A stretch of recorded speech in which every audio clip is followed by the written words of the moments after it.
जय हिंद दोस्तों। तो स्वागत है मेरे फिर से एक नए वीडियो में। तो दोस्तों बहुत सारे कैंडिडेट का एक क्वेश्चन आ रहा था, एक सवाल आ रहा था कि आप बताइए कि SC ST का क्या क्या डॉक्यूमेंट्स लग रहा है। तो यहाँ देखिए एक कैंडिडेट यहाँ पे मौजूद है भाई, जिनका रनिंग क्वालिफाई हो चुका है और ये आपको बताएंगे कि क्या क्या SC और ST का डॉक्यूमेंट्स लग रहा है। तो आइए और मिलते हैं इनसे और जानते हैं और इन्हीं से आपको बताते हैं कि क्या क्या डॉक्यूमेंट्स लग रहा है। तो आप बताइए मेरे जितने भी व्यूवर्स हैं और क्या क्या डॉक्यूमेंट्स लग रहा है SC और ST कैंडिडेट के लिए, आप थोड़ा फुल डिटेल्स में बता दीजिए। मेरा यहाँ पे सभी दोस्त का था जो भी जिस कास्ट के थे, SC ST EWS OBC general. तो हमको पता है कि सबसे पहले आपका दौड़ होगा, दौड़ा के फिर थोड़ा देर बैठाया जाएगा, फिर आपको डॉक्यूमेंट वेरिफिकेशन के लिए ले जाया जाएगा। डॉक्यूमेंट वेरिफिकेशन में आपको सबसे पहले एक फ़ाइल दिया जाएगा, उसमें कुछ इंस्ट्रक्शन देंगे, वो इंस्ट्रक्शन को आपको फिलअप करना पड़ेगा। फिर आपको फिर बोलेंगे कि 10th का मार्कशीट और 10th का मूल प्रमाण पत्र, 12th का मार्कशीट, 12th का मूल प्रमाण पत्र। अगर आप ग्रेजुएशन के लिए हायर क्वालिफ़िकेशन अगर आप ग्रेजुएशन डाले हैं तो ग्रेजुएशन का आपका मार्कशीट वो भी लेंगे। और फिर आपका डोमिसाइल होना चाहिए और जो आपका जो कास्ट सर्टिफिकेट, जो जिस कास्ट में भी आप हैं, अगर EWS में है, OBC में है, SC में है, ST में है, तो उसके लिए आपका 31/12/2023 से पहले का, क्रूशियल डेट से पहले का होना चाहिए। इसके लिए बहुत सख्ती बरता जा रहा है क्योंकि जिनका भी इससे बाद का है उनको सीधे पॉइंट देके निकाल दिया जा रहा है कि मतलब कि आप बैकडेट का एनेक्जर बनवा करके लाइए। अगर आप सक्षम हैं एनेक्जर बनवाने में तो ठीक है, और अगर सक्षम नहीं है, जो वो मतलब कि जो टाइम देते हैं, आपको टाइम अंतराल देते हैं 5 दिन 7 दिन, उससे आप ज़्यादा का भी टाइम ले सकते हैं। अभी हम पूछे सर से तो वो आप 3-4 दिन लेट भी होगा, डिले भी होगा तो कोई दिक्कत उसमें नहीं है, क्योंकि सर बोले कि अगर आपका डॉक्यूमेंट सही बन जा रहा है, टाइम लग रहा है तो कोई प्रॉब्लम नहीं है। आप एक एप्लीकेशन दीजिए, आपको एंट्री मिल जाएगा और फिर आप जिस भी कास्ट में है, SC में है, ST में है, EWS में है या OBC में है, अगर आपका एनेक्जर बैकडेट का बन गया तो आपको अपने ही कैटेगरी में रखा जाएगा।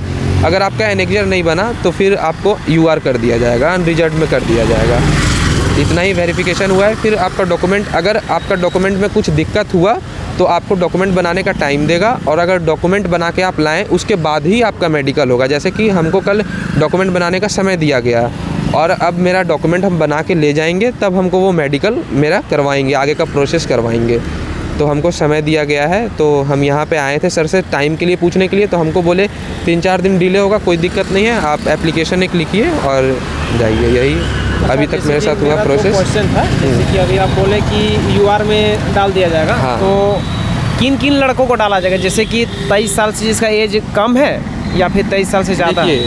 23 साल से जिनका एज ज़्यादा है उनको तो एनेक्जर बनवा के भी कोई फ़ायदा नहीं है, उनको तो डायरेक्ट आउट कर दिया जा रहा है, एक्सेप्ट नहीं किया जा रहा है। नहीं एक्सेप्ट किया जा रहा है। मतलब 23 साल से जिसका एज कम है बस उन्हीं का एनेक्जर भी एक्सेप्ट किया जा रहा है। उनको मतलब उन्हीं को मतलब कि उनका भी कुछ सुना जा रहा है। 23 साल से जिनका ज़्यादा है उनका तो मतलब कोई, और उनको अगर जैसे कि अगर क्रूशियल डेट के अंदर में नहीं रहा 23 साल से नीचे वाले को, तो उसको फिर UR में डाल दिया जाएगा। UR में डाल दिया। और जैसे कि अभी आप बोले क्वालिफिकेशन, हायर क्वालिफिकेशन को लेके, अगर कोई कैंडिडेट जैसे ग्रेजुएशन डाला है, ठीक है, अगर ग्रेजुएशन डाला है तो, या फिर जैसे कि 1-2 लड़के से हमने रिव्यू लिया था कि वो बोले कि नहीं, अगर आप ग्रेजुएशन डालें हायर क्वालिफिकेशन तो कोई दिक्कत नहीं है, लेकिन अगर कोई जैसे कि हायर क्वालिफिकेशन में डाले तो अगर आपका डॉक्यूमेंट्स नहीं है हायर ग्रेजुएशन का, मान लीजिए बहुत लड़के ग्रेजुएशन डालते हैं, इंटर डालते हैं, लेकिन यहाँ पे मैट्रिक लेवल से, मैट्रिक लेवल है ना, सबसे लोअर मैट्रिक। तो अगर जैसे आप डालें हायर क्वालिफिकेशन में ग्रेजुएशन, ठीक है, और अगर आप मैट्रिक का डॉक्यूमेंट्स लेके जा रहे हैं तो क्या उसमें कोई दिक्कत हो रहा है? नहीं, कोई प्रॉब्लम नहीं है उसमें, है ना। वहाँ से फिर आपको मतलब कि 10th कर दिया जाएगा। अच्छा। वो उसको हटा दिया जाएगा। नहीं, जैसे कि अगर उसमें भी जैसे समय दिया जाता होगा ना कि अगर आप ग्रेजुएशन डाले हैं हायर क्वालिफिकेशन में तो आप बाद में शो कर सकते हैं।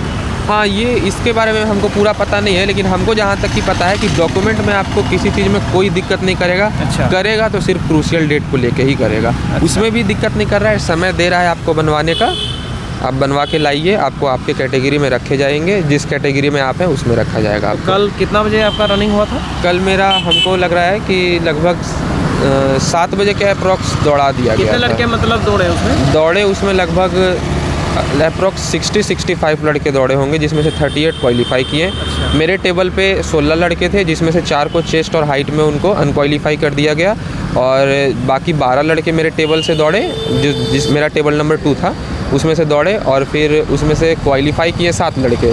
7 लड़के में से 6 को क्रूशियल डेट को लेकर के टाइम दे दिया गया डॉक्यूमेंट बनाने के लिए, और एक लड़का मेडिकल के लिए फिट हुआ। तो उसका मेडिकल हो गया होगा, आज वो गया होगा अंदर रिपोर्ट लेने। हाँ, रिपोर्ट करने गया होगा। तो जैसे आपका अभी तक मेडिकल नहीं हुआ ना, अगर डॉक्यूमेंट में आपका कुछ प्रॉब्लम है हाँ। तो बिना डॉक्यूमेंट वेरीफाई के आपको आगे का प्रोसेस नहीं करने दिया तो जाएगा। आपको अभी समय दिया है ना? समय दिया गया है। अच्छा, चलिए बहुत अच्छा लगा मेरे व्यूवर्स को इस तरह से, जितने भी व्यूवर्स हैं सभी को बताएं, क्योंकि बहुतों का डाउट था मन में, एक क्वेश्चन था कि थोड़ा सा आप रिव्यू लीजिए, क्योंकि 15 तारीख से स्टार्ट हो गया था SC और ST कैंडिडेट का दौर। तो दोस्तों आई होप जैसे कि इस भाई ने जो बताया आपको बहुत ही अच्छी तरीके से समझ में आ गया होगा क्या डॉक्यूमेंट्स लग रहा है, किस चीज़ में लड़के छट रहे हैं। और आई होप दोस्तों अगर वीडियो अच्छा लगे तो वीडियो को लाइक करें, शेयर करें। अगर चैनल पर नए दोस्तों चैनल को सब्सक्राइब करना ना भूलें, साथ ही साथ बेल आइकन को दबा दें। जो भी SSC GD से रिलेटेड नोटिफिकेशन आएंगे वो सबसे पहले आप तक पहुँचेंगे। जय हिंद, जोहार, और आपको बहुत बहुत धन्यवाद।